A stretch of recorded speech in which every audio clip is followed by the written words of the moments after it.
વડોદરા શહેર ન્યાય મંદિરને હેરિટેજને લાગતા લાલ કોરટને ફરતે બેરિકેડ મૂકવામાં આવ્યા.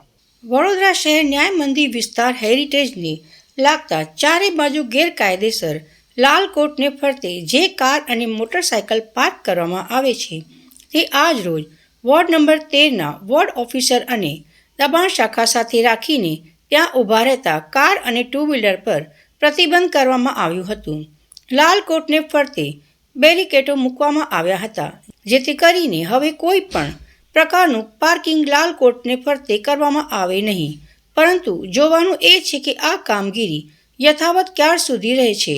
વોર્ડ ઓફિસરનું જણાવ્યું છે કે દરરોજ આ જગ્યા ઉપર મોનિટરિંગ કરવામાં આવશે અને પાર્કિંગ કરવા દેવામાં આવશે નહીં. સાથે સાથે જે પણ અન્ય ટુ વ્હીલર, થ્રી વ્હીલર કે ફોર વ્હીલર બિનવારસી હાલતમાં જોવા મળ્યા હતા તેને પણ ઉપાડી લેવામાં આવ્યા હતા. હેરિટેજ સાઇટ ન્યાય મંદિરની આસપાસ જે વાહનો પાર્ક થાય છે અનધિકૃત રીતે એમને દૂર કરવાની કામગીરી ચાલુ. કઈ જગ્યાએ કરી છે?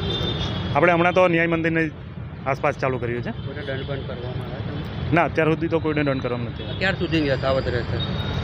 હવે આ રીતની કામગીરી રોજે રોજ કરવામાં આવશે. લાગે તમને રહેશે રોજે કામગીરી? રોજે રોજ કામગીરી કરીશું તો આ રીતની કામગીરી. પહેલા તમે બાય કે માર્કેટની પાછળ રોજ કામગીરી કરવાનું, પણ કોઈ ગાડી દબાણની તો દેખાતી દબાણ તો એવું ને એવું જ રહે છે માર્કેટની પાસે.